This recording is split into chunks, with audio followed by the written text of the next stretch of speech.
you today that I would be back with my fasting glucose numbers because yesterday I kind of went live a little bit later in the morning. So for those of you who weren't on yesterday or may just be seeing this for the first time, welcome. My name is Alicia Matisse, and I am so passionate about sharing all things glucose and blood sugar tracking because it's changed my life and my health so much. And I want to do the same for others. I want you to be educated. And I, once again, just had no idea, about this information until I started diving into it myself. And so if you're with me this morning, say hi in the comments. I would love to connect with you. I am a people person. I love meeting new friends. And so welcome. If you are seeing this, just let me know you're here. Okay, so for those who don't know, I use a regular glucose tracker because a continuous glucose monitor is very expensive and a lot of people can't get them prescribed, right? They can't, or because if you're not pre-diabetic, or if your doctor hasn't said yes, or your insurance maybe hasn't said yes yet. That is why I share this information, because it is so valuable to take this information to your doctor and say, okay, let's make a plan, because here I am, I can't seem to lose weight. I can't, my food choices, seem to be bothering my gut.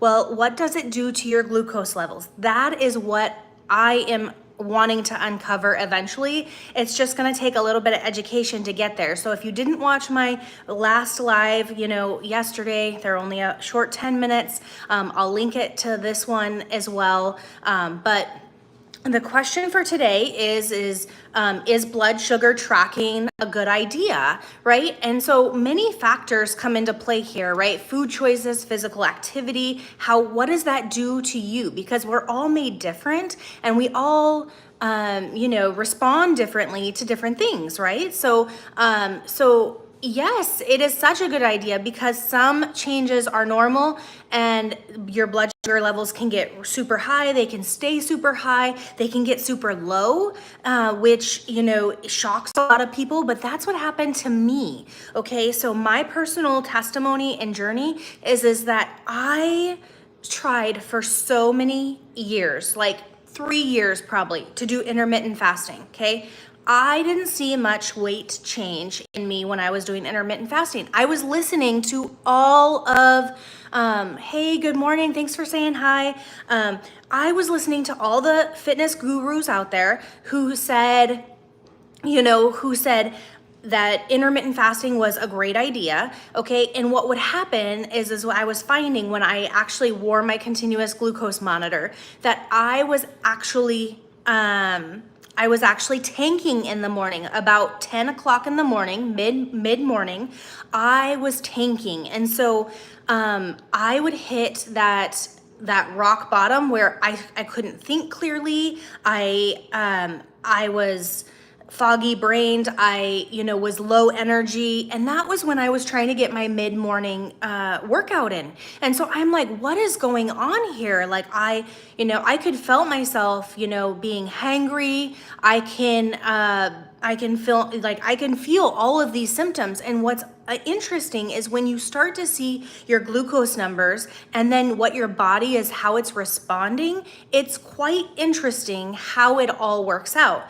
It was like a light bulb went off for me. So I was trying to do the intermittent fasting and I was tanking. Like it was not working for me. I didn't see the numbers on the scale go down. So that's where it was like, okay, I have to do something different here. So I started playing with it. I started playing with the different, the different foods you can eat in the morning. And one of the best breakfasts for me was half of a sourdough English muffin and with an egg and avocado on it. And it would sustain my glucose levels throughout the morning. So that was pretty impressive to see for me, like making that one simple change for myself was night and day difference. So then what was happening is, as I was sustaining energy all through the morning, I was able to think clearly, have more energy, and, you know, get my workouts in. And, you know, that changed my health. It changed everything for me. So that's why I share this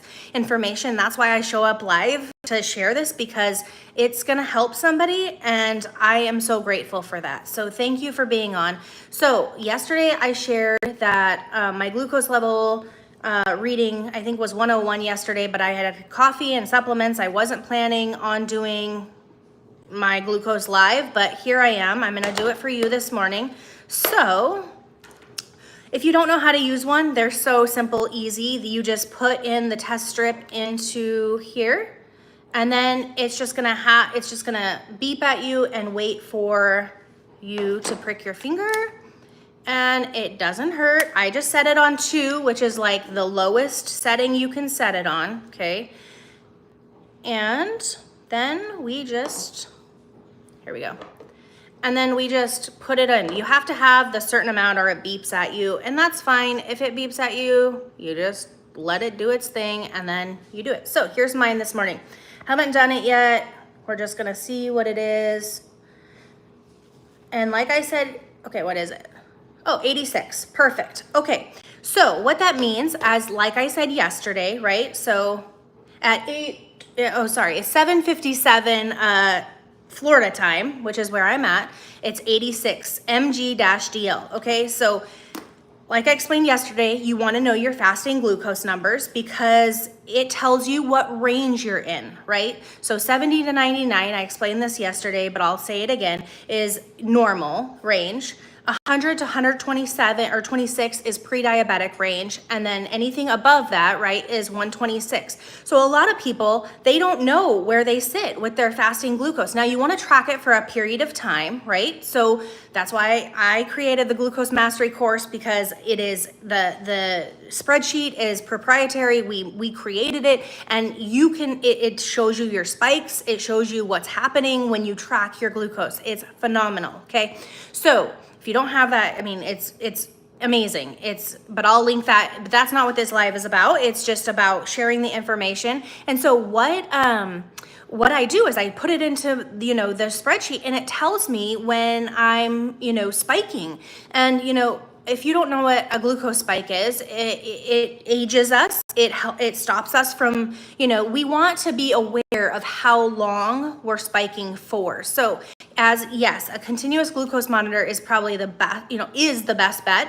But if you don't have access to one, you still want to know your numbers. You still want to know where you stand in the morning, what it does after your breakfast, lunch, and dinner, right? Where you stand. Just a few times a day, just know your numbers so that you're aware, right? Because knowledge is power, and that's what we're here for. Like we want to be able to live longer. We want to be able to be healthy. So that's why I show up and share this information with you, so you can make educated guesses and decisions for yourself and your health, so that you can move forward. Because not everyone is the same, and we're all made, you know, so differently. So I hope that answers some questions for you. You know, is blood sugar tracking a good idea? Yes, it's a great idea, especially if you don't know what's going on with your body, or if, you know, there's a lot of people who, you know, go to the doctor and say, you know, I feel fine, you know, but I might be a little bit tired. I don't have the energy I need. And they come back and say, okay, well, your labs look fine, right? Well, where does that put us? That still leaves us with knowing nothing else. And I say to check your blood sugar levels, please, if that's you. If I'm talking to you, if you're saying, yep, I've been there or I'm there, I have no idea, you know, where I stand, like make sure to check that, because it can be so powerful to know, and then start making those small changes consistently over time so that you can start seeing those benefits for yourself. So if you, you know, have any questions, you're more than welcome to put them in the comments below. We're going to be going over some in the coming days, what foods help to regulate blood sugar levels, how you can do things naturally to be able to, you know, help support our blood sugar levels, because what I have found is that all the information out there is based on diabetes, not based on what to do to help prevent ourselves from pre-diabetic stages and diabetes. And it's an epidemic right now in the US and in the country, in the world. It's insane to me how, our metabolic health is deteriorating because of this overall encompassing thing. It's legit. I mean, I have the statistics of, the metabolic syndrome in, rates. It's extremely high. If we can get some of this stuff under control, oh my goodness, we would all feel so much better. So, if you haven't subscribed to my channel, I would greatly appreciate it. I'm just, a normal woman out there just trying to share this information because it is so valuable to me. So if you share it out, if you, comment and like, I greatly appreciate you for being here. If you have questions about what you would like to see me cover on lives, drop them in the comments below and we will make sure to do our best to answer all of them, because if I can see that there's questions, then I know how to better support my viewers. And I've done the research, I see all the questions, but if you have them, I'm here to answer them. So I hope you have a blessed Memorial Day weekend here in Florida. It's nice and hot already. I'm from Montana, so this is all new to me as far as my first year going into summer. We love the heat, and so we're excited about that. If you have Memorial Day plans, post them in the comments below. I'd love to know them. The things we're going to be going over in the coming days next week, what a normal A1C is, are there, I have a lot of people that ask, are there glucose tracking devices that aren't invasive? So we're going to be going over some of that stuff as well. Otherwise, I hope you guys have a blessed day and we will talk soon. Bye.